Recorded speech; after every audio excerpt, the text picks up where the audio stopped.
কি ভূমিকার মানুষকে সুন্দরভাবে বলেন যে এই ত্রিপাক্ষিক চুক্তির অগ্রগতি কত চাই।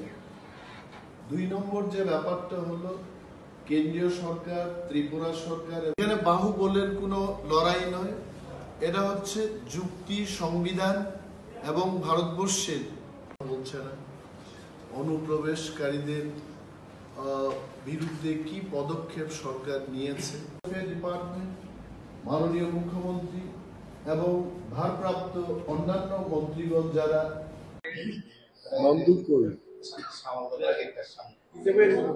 এই অধিবেশনে আমরা আমাদের শর্ট নোটিশ ডিসকাশনের মাধ্যমে আমরা জানতে চেষ্টা করব যারা পজিশনে রয়েছেন, ট্রাইবাল ওয়েলফেয়ার ডিপার্টমেন্ট, মাননীয় মুখ্যমন্ত্রী এবং ভারপ্রাপ্ত অন্যান্য মন্ত্রীগণ যারা এই প্রশ্নের সঙ্গে জড়িত থাকবেন, তারা যেন রাজ্যের মানুষকে সুন্দরভাবে বলেন যে এই ত্রিপাক্ষিক চুক্তির অগ্রগতি কত হয়েছে এবং কবে বাস্তবায়ন হবে। কারণ বিধানসভা, রাজনীতি এবং সংসদীয় গণতন্ত্র এটা কোনো মল্লযুদ্ধের আসর নয়, এখানে বাহুবলের কোনো লড়াই নয়, এটা হচ্ছে যুক্তি, সংবিধান এবং ভারতবর্ষের যে চলতি প্রথা, যার মাধ্যমে জনগণের ভোটের অধিকারে আমরা জনপ্রতিনিধি হয়েছি। সরকারে যারা রয়েছেন সরকারের কাজ করবেন, সরকারের থেকেও সরকারের অনেক কিছু জানার আমাদের বাকি আছে এবং মানুষ জানতে চায়। আমরা যেটা প্রশ্ন করব এটা সরকারের বিরুদ্ধে নয়, কিন্তু মানুষের প্রশ্ন বিধানসভায় সরকারের থেকেও আমরা আমাদের সমগ্র সরকারের থেকে আমরা জানতে চেষ্টা করব। কারণ আপনারা বলতে পারেন যে সরকারে তো আপনারাও আছেন, কিন্তু সরকারের ছোট্ট একটা অংশীদার মাত্র। যেখানে 12 জনের মন্ত্রী, সেখানে আমাদের একজন ক্যাবিনেট মিনিস্টার, একজন মিনিস্টার অফ স্টেট, যিনি ক্যাবিনেট সভাগুলোতে, মিটিংগুলোতে যেতে পারেন না। তাহলে আপনারা বুঝতেই পাচ্ছেন যে 12 জনের মন্ত্রিসভার সদস্যে একজন ক্যাবিনেট মিনিস্টার তার সরকারে ছোট্ট একটা অংশীদার মাত্র, এবং সমগ্র সরকার বলতে মাননীয় মুখ্যমন্ত্রী, স্বরাষ্ট্রমন্ত্রী, rural development minister, health minister, panchayat minister, education minister, নানা যে বিষয়গুলো, এগুলো কিন্তু তিপ্রামথার মন্ত্রীর পক্ষে এই উত্তরগুলো দেওয়া সম্ভব নয়। See, it is not my satisfaction, it is the question of the people, because we are all here to address the problem of the people. Even BJP is here, Cholo Paltai, it has come out of the cry of the people. Or CPM is existing because of the cry of the people. IPFT is here to address the issue of the people. So what we are raising is not the issue of Animesh Debbarma or the forest minister. It is the cry of the people, the issue of the people. Thank you. আমাদের এমএলএরা, আমাদের legislative party, আমরা ঠিক একটা সিদ্ধান্ত আমরা নিয়েছি, সরকারে থাকব, সরকারের হয়ে কাজ করব, কিন্তু জনগণের প্রশ্ন আমরা একই সাথে তুলব। তো Motha has been raising all the time, but again I told you that this is not a wrestling stage, okay, where the muscle man will defeat another man. The point is the government has to take decision, the election machinery has to take the decision. See, even I have become a representative through the electoral process only.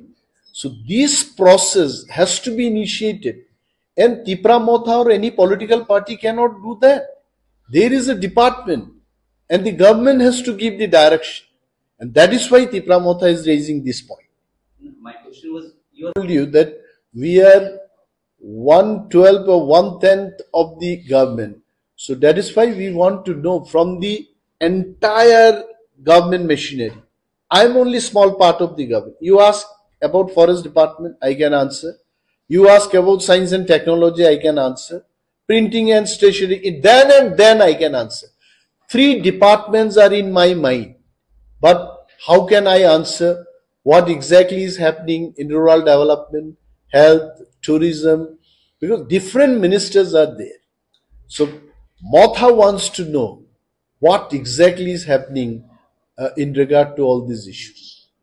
This question you should have asked the concerned minister who's looking after of the department. I think I need not to mention this is where Tipra Motha is raising the point that in spite of central government giving direction to the state government in regard to the infiltrators illegally who are migrating in Indian Union, they should be identified and they should be pushed back.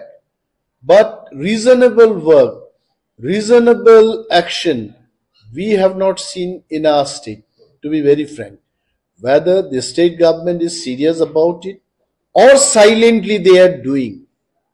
If anything the state government is doing silently, then we should know and the people should. But again, the 2024 31st See, December, what is your view? we are very clear about it. We don't have the number in the parliament. We don't have any representative from our party in the parliament, either in the lower house or in the upper house. We don't have any representative. But we are of the opinion that there was real cut-off date. Who are foreigners, who are not foreigners, it had been already decided long back. I think 1971 was the cut-off year, and Tipra Motha firmly believes that central government, I think maybe having the majority in the parliament, they can always give this kind of direction. But Motha believes the real cut-off year should be 1970. Last two questions. Tipra Motha কি বলতে চাইবে এই চলতি অধিবেশনে? এক নম্বর আমি আবারও বলছি, আমাদের ইস্যু থাকবে যে অনুপ্রবেশকারীদের বিরুদ্ধে সরকার কি পদক্ষেপ গ্রহণ করেছে, এটা আমরা জানতে চাইব। দুই নম্বর যে বিষয়টা আমরা জানতে চেষ্টা করব সেটা হলো যে কেন্দ্রীয় সরকার, ত্রিপুরা সরকার এবং টিপরা মথার মধ্যে যে ত্রিপাক্ষিক চুক্তিটা হলো তার বাস্তবায়নে কতটুকু অগ্রগতি হয়েছে সেটা আমরা সরকারের থেকে জানতে চাই। এবং অনেক মানুষ বলতে পারে আমাদের এই সাংবাদিক সম্মেলন দেখে এডিসি নির্বাচন এসে গেছে, মথার একটা নাটক শুরু হয়েছে। মথা কোনো নাটকে বিশ্বাসী না, মথা কোনো আন্তর্জাতিক দল নয়, মথা কোনো একটা ন্যাশনাল দল নয়। মথা এই অঞ্চলের মানুষের স্বার্থ রক্ষায় একটা কথা বলার একটা প্ল্যাটফর্ম, একটা রাজনৈতিক দল। এই এলাকার মানুষের কথা যেহেতু কেউ বলছে না, যেহেতু যারা বিরোধীতে আছে, কিন্তু তারপরেও এই পিছিয়ে পড়া মানুষের কথা বিধানসভায় কেউ বলছে না, তাহলে মথাকে সেই জায়গাতে এসে আমাদেরই কথা বলতে হবে। তো it is not to be misunderstood. Again, we are telling that Motha is in the government and again Motha is talking against the government. তথ্য জানার অধিকার একজন নাগরিকেরও আছে, তথ্য জানার অধিকার একজন বিধায়কেরও আছে। তো বিধায়ক হাজার হাজার মানুষের পক্ষে সে প্রশ্ন আনতেই পারে সরকারের কাছে জানার জন্য। তো ধন্যবাদ আপনাদের, এবং এই অধিবেশনে আপনারা নিশ্চয়ই নজর রাখবেন যে আমরা কি বলতে চাই। কথা লেজিসলেটিভ পার্টি আজকে সাংবাদিক সম্মেলন দেখেছি, যে আজকে প্রথম বিধানসভার প্রথম দিন হবে এবং জনগণের অনেক আশা আকাঙ্ক্ষা থাকে, প্রশ্ন থাকে যে তিপ্রা মথা জনস্বার্থে, বিশেষভাবে পিছিয়ে পড়া তিপ্রাসাদের স্বার্থে কি বক্তব্য এই অ্যাসেম্বলিতে ওনারা উত্থাপন করবেন, এটা অনেকের কাছেই প্রশ্ন থাকে। সরকারের থেকে তিপ্রা মথা কথা বলছে না, অনুপ্রবেশকারীদের বিরুদ্ধে কি পদক্ষেপ সরকার নিয়েছে সেই সমস্ত বিষয় নিয়ে রাজ্যের মানুষ জানতে চায়।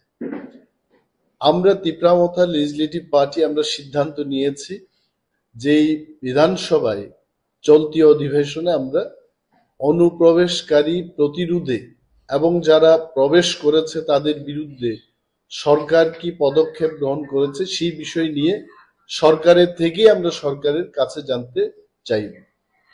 2 নম্বর যে ব্যাপারটা হলো, কেন্দ্রীয় সরকার, ত্রিপুরা সরকার এবং টিপ্রামথার মধ্যে ত্রিপাক্ষিক যে চুক্তি হলো, এই চুক্তি রূপায়ণে কেন্দ্রীয় সরকার, রাজ্য সরকার কি ভূমিকা নিয়েছে এবং তার অগ্রগতি কি, সেই সম্পর্কেও রাজ্যের পিছিয়ে পড়া মানুষ সেটা জানতে চায়। এই চুক্তি রূপায়ণে কেন্দ্রীয় সরকার, রাজ্য সরকার কি ভূমিকা, মানুষকে সুন্দরভাবে বলেন যে এই ত্রিপাক্ষিক চুক্তির অগ্রগতি কত চাই। 2 নম্বর যে ব্যাপারটা হলো, কেন্দ্রীয় সরকার, ত্রিপুরা সরকার, এখানে বাহুবলের কোনো লড়াই নয়, এটা হচ্ছে যুক্তি